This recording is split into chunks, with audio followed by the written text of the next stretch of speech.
बच्चों पूरी फिजिक्स के क्वेश्चंस को मैं दो कैटेगरी में देखता हूँ। एक कैटेगरी वो कि हमें टॉपिक पढ़ने के दौरान, कॉन्सेप्ट क्लियर होने के दौरान ही वो क्वेश्चन हम कर सकते हैं, एक कैटेगरी तो वो है।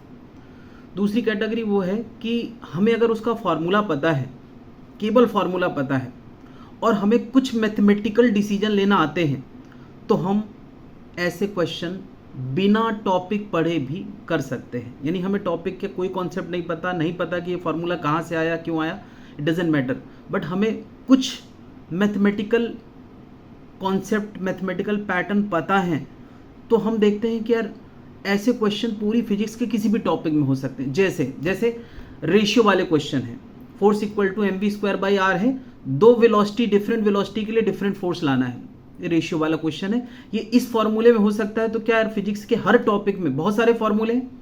ग्रेविटेशन में अगर हमने time period equal to 2π√r³ gm पढ़ा, तो क्या टाइम पीरियड का आर के साथ क्या कनेक्शन है, दो डिफरेंट रेडियस के लिए टाइम पीरियड का रेशियो लाना है। तो कहीं ना कहीं हमें रेशियो निकालना आना चाहिए और प्रोपोर्शनलिटी तय करना आना चाहिए। ये प्रोपोर्शनलिटी तय करना एक बड़ी चीज़ है, इस पे हम लोग टॉपिक के दौरान बात करते हैं, ठीक है। इसके अलावा एक परसेंट वाली कैटेगरी है। परसेंट मतलब कि जैसे मैंने कहा F इक्वल टू mv²/r है, वेलोसिटी को मैंने 10% बदल दिया, तो टाइम पीरियड में कितने परसेंट फर्क पड़ेगा। ये दो कैटेगरी हैं इसमें। स्मॉल परसेंट 1 से 3% तक वो अलग क्वेश्चन है, और लार्ज परसेंट, उन दोनों की मैथमेटिकल डीलिंग बिल्कुल अलग है। तो ये अगर हमें आता है तो हर टॉपिक के लिए आता है, नहीं आता तो फिर किसी टॉपिक के लिए नहीं आता। मीन्स कि फिजिक्स में कुछ ऐसे पैटर्न हैं जिनको हमें अलग से एक बार ढंग से कर लेना चाहिए। अगर हमें एक बार आ गया तो हर टॉपिक में उतने पार्ट के लिए कम से कम हम तैयार हो जाएंगे, वो पार्ट हमें बार बार करना नहीं पड़ेगा।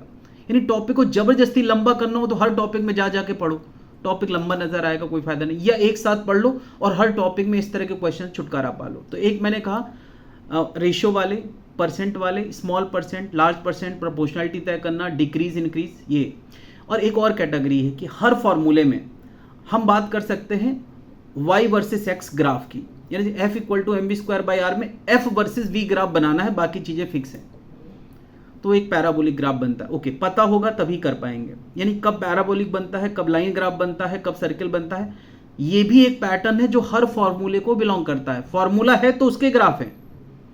तो अब बताओ यार, या तो हम हर टॉपिक में जाके बताएं कि यार इसका ग्राफ ऐसा होता है, इसका ग्राफ ऐसा होता है, या ये समझ लें कि किस सिचुएशन में, किस पावर के साथ, इनवर्स में या डायरेक्टली में कैसा ग्राफ बनता है, ये हमें पता चल जाए तो मुझे बताने की भी जरूरत नहीं पड़ेगी, तुम ग्राफ अपने आप बना लोगे।